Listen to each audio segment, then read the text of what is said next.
شهر رمضان الذي أنزل فيه القرآن هدى للناس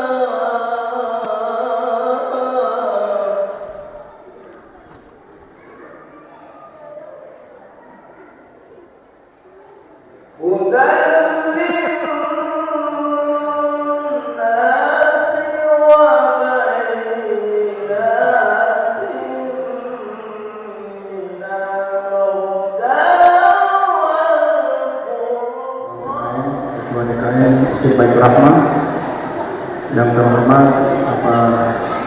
Bapak Polres Kabupaten Probolinggo, yang terhormat Pak Dandim atau yang diwakili Pak Kasdi, yang terhormat Ketua Pondok Hidayatullah Ustadz Zainal, Ketua Kepala RRI Kabupaten Probolinggo, yang terhormat Ketua Kepala Bank Papua, yang saya hormati juga Bapak Haji Anwar yang telah hadir, anggota DPR Kabupaten Probolinggo yang telah hadir, dan yang saya banggakan seluruh umat muslim, kaum muslimin dan muslimat yang hadir pada malam hari ini. Kita akan memasuki acara inti kita pada malam hari ini, yakni tausiah agama yang berkaitan dengan peristiwa nuzul Quran yang akan disampaikan oleh Al-Mukarramah Abdullah Al-Diyani LC. Kepada Bapak Ustaz, kami persilahkan dengan hormat. Bismillahirrahmanirrahim. Assalamualaikum warahmatullahi wabarakatuh. Alhamdulillahirabbil alamin.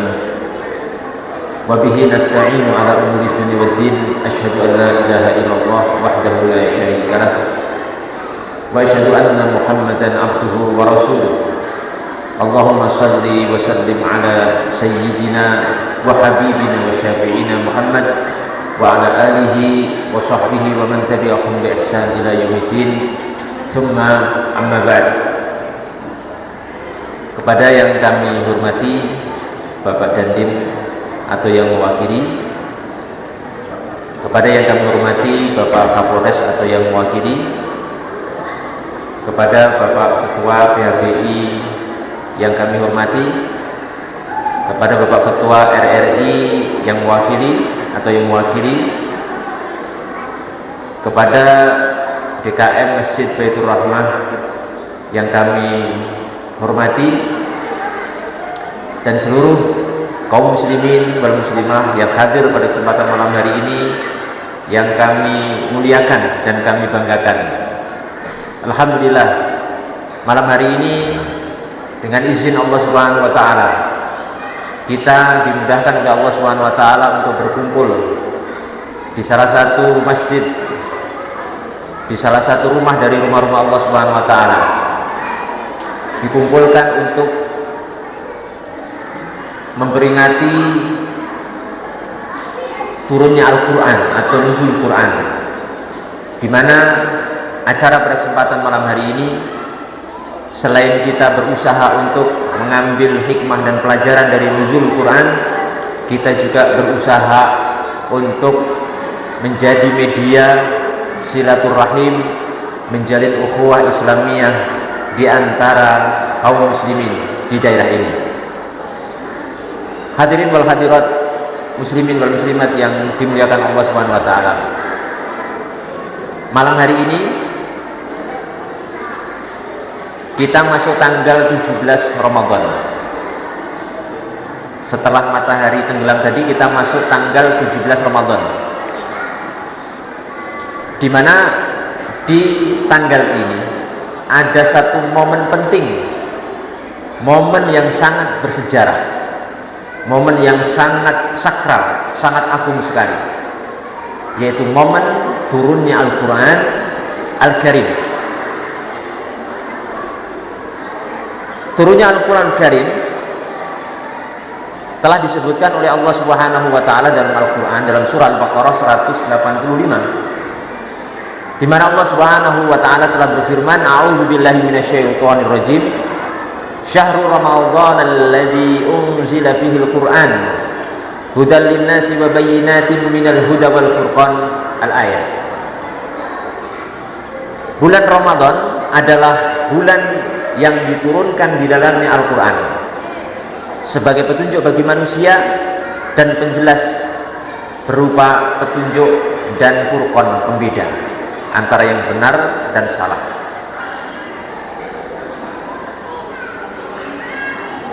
Para ulama menjelaskan kepada kita sekalian bahwa Al-Quran Karim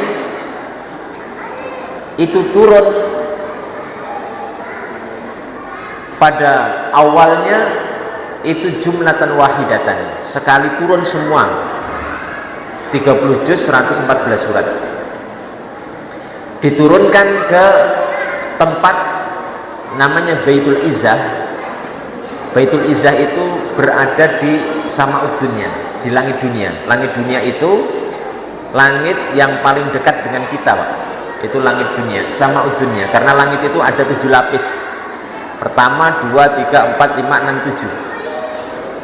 Dan langit yang paling dekat dengan dunia itu adalah As-Sama'ud Dunya. Di situ ada tempat namanya Baitul Izzah, di mana Al-Quran itu diturunkan ke tempat itu secara total, semuanya 30 juz 114 surat. Baru setelah itu diturunkan oleh malaikat Jibril kepada Nabi Muhammad SAW, kepada Nabi kita Muhammad SAW secara berangsur-angsur selama kurun waktu kurang lebih 23 tahun. Terus kenapa penetapan nuzulul Quran itu tanggal 17 Ramadan? Karena itu dilihat dari turunnya ayat pertama kepada Nabi Muhammad SAW, yaitu surah Al-Alaq, Iqra bismi rabbikal ladzi khalaq, sampai akhir ayat. Itu jatuh di 17 Ramadan. Jadi tidak bertentangan pendapat yang mengatakan bahwasanya Al-Quran itu diturunkan di Lailatul Qadar, di malam Lailatul Qadar. Inna anzalnahu fi Lailatul Qadar. Sesungguhnya Al-Quran itu diturunkan di malam Lailatul Qadar. Itu tidak bertentangan, ya, karena sebagian ulama menyatakan bahwa 17 Ramadan itu juga Lailatul Qadar. Karena Lailatul Qadar itu ada perbedaan pendapat di kalangan para ulama kita. Kalau mayoritas ulama jumhur itu menyatakan Lailatul Qadar itu di 10 hari terakhir bulan Ramadan, dan lebih dipersempit lagi di tanggal-tanggal ganjil, tanggal 21, 23, 25, 27 dan 29. Tapi sebagian ulama menyatakan di luar itu mungkin terjadi juga. Bahkan di awal Ramadan itu juga mungkin turun Lailatul Qadar. Jamaah yang dimuliakan Allah Subhanahu wa taala,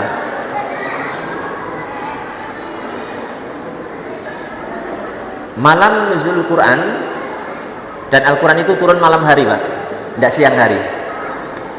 Karena memang waktu malam itu waktu yang sangat luar biasa. Banyak hal-hal besar dan agung yang terjadi di malam hari yang itu tidak terjadi di siang hari. Ya, seperti turunnya Lailatul Qadar itu malam hari.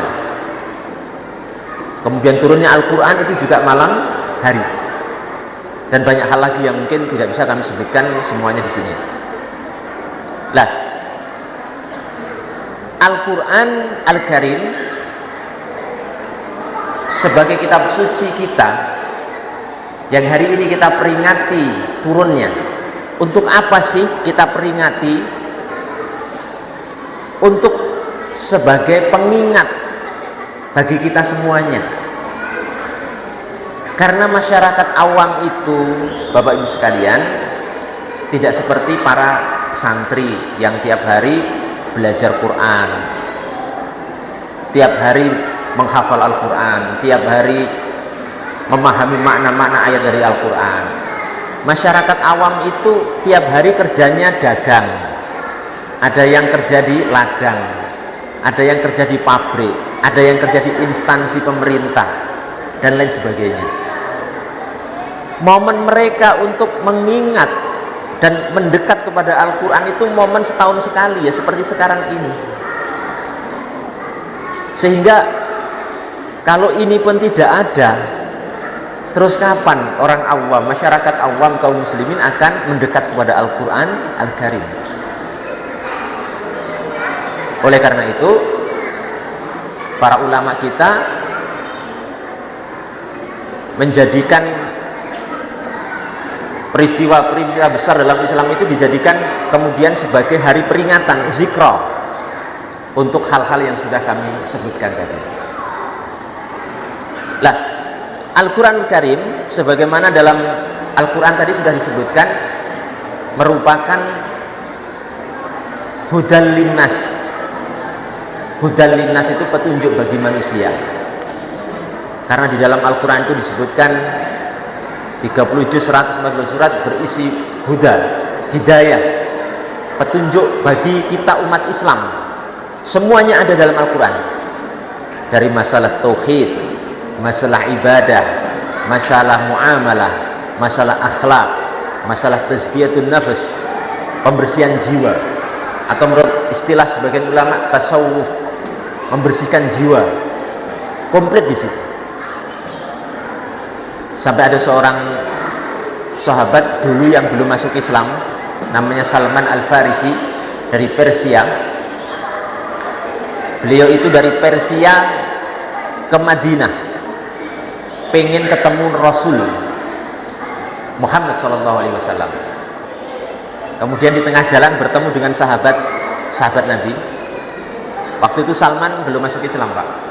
Terus bertanya begini, apakah Rasulmu telah mengajari seluruh perkara? Maka dijawab oleh sahabat tadi, iya. Sampai pun masalah bagaimana kami buang hajat ke WC itu sudah diajarkan oleh nabiku, Nabi kita Muhammad SAW. Luar biasa. Al-Quran itu luar biasa, kitab suci yang sangat luar biasa, sebagai mukjizat besar Nabi kita Muhammad SAW. Oleh karena itu, jamaah yang dimuliakan Allah Subhanahu Wa Taala, hendaknya kita berusaha untuk menyediakan waktu untuk mempelajari Al-Quran. Kita mulai dengan berusaha bisa membaca Al-Quranul Karim. Dan alhamdulillah ya, di masjid ini ada kegiatan TPQ, juga ada taman bacaan Al-Quran, pembelajaran Al-Quran untuk anak-anak. Jadi kita usahakan Bapak Ibu sekalian, anak-anak kita semenjak dini kita didik untuk bisa membaca Al-Quran. Ini kitab suci kita, yang setiap huruf itu pahalanya besar sekali. Bukan setiap kalimat, per huruf. Bayangkan. Sehingga kalau kita tidak bisa baca Al-Quran itu sangat merugi sekali. Anak-anak kita didik dari kecil harus bisa membaca Al-Quran. Malu kita kalau umat Islam tidak bisa baca Quran. Siapa yang mau membaca Al-Quran kalau bukan kita? Kalau saat ini bapaknya, ibunya belum bisa baca Quran, jangan malu untuk belajar. Anak-anaknya harus diberikan semangat untuk bisa membaca Al-Quran. Silahkan, misalkan mau sekolah di sekolah umum, mau jadi dokter silahkan, jadi insinyur silahkan, jadi ini jadi itu silahkan. Tapi satu, jangan sampai dokter yang tidak bisa baca Quran. Dokter silahkan, tapi bisa baca Quran. Ya, insinyur tapi bisa baca Quran. Tentara tapi bisa baca Quran. Apapun profesi kita, maka kita berusaha untuk bisa membaca Al-Quran, karena ketika kita bisa membaca Al-Quran itu merupakan jembatan kita untuk bisa memahami Al-Quran lebih dalam lagi dan menggali hukum-hukum di situ yang nanti akan kita amalkan dalam kehidupan sehari-hari. Makanya dulu ada seorang sahabat sahabat itu namanya Ibnu Abbas, Pak. Ibnu Abbas itu sampai didoakan oleh Nabi kita Muhammad SAW dengan satu doa yang sangat luar biasa. Doanya itu Allahumma faqihhu fiddin wa 'allimhu ta'wilah. Ya Allah, pahamkan Ibnu Abbas ini masalah agama dan jadikan orang ini atau beliau ini sebagai seorang yang memahami daripada tafsir, takwil Al-Quran dan tafsir Al-Quran. Jadi hadirin wal hadirat yang dimuliakan Allah Subhanahu wa taala, jangan sampai Al-Quran yang ada pada kita saat ini hanya sebagai pajangan saja. Karena Al-Quran itu memiliki 3 fungsi utama. Pertama adalah sumber hukum Islam dan ini sumber utama. Yang lainnya itu sebenarnya sumber tambahan saja. Al-Quran, Al-Hadits, Al-Ijma' wal Qiyas. Yang selain ini masih ada, tapi ini yang disepakati oleh para ulama. Kemudian yang kedua, bahwasanya Al-Quran ini merupakan qanun hayah, pedoman hidup kita. Jadi kita harus berusaha menyelaraskan kehidupan kita ini dengan Quran. Jangan sampai kita Muslim, kita punya kitab suci Al-Quran, tapi mungkin kehidupan kita dalam sehari-hari jauh daripada gambaran tuntunan daripada Al-Quran itu sendiri.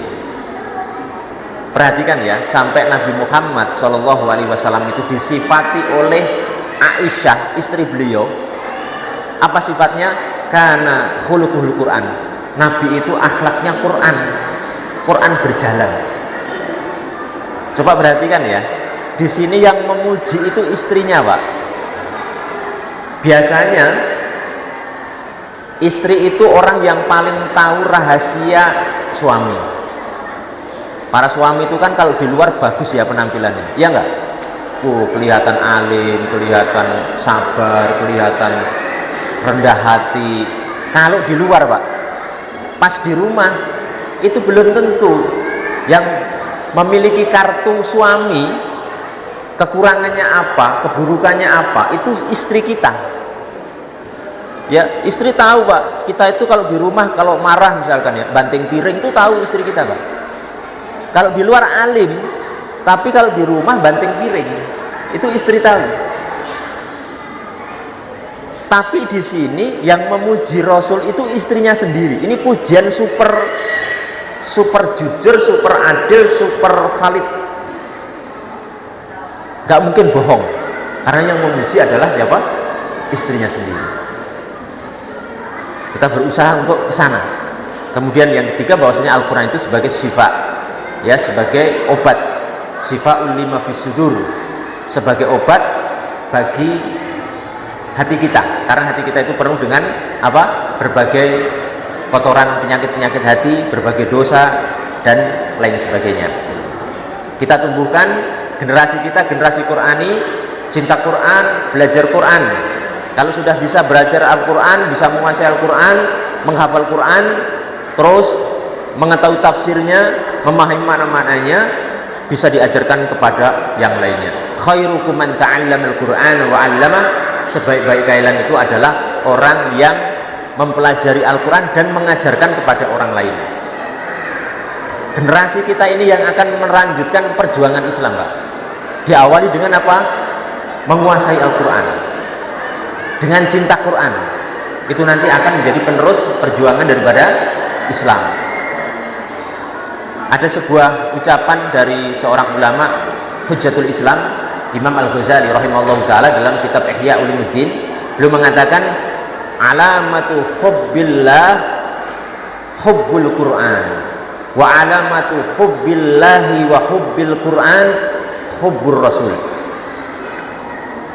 Alamat tanda cinta Allah itu cinta Quran, dan alamat cinta Allah dan cinta Quran itu cinta Nabi.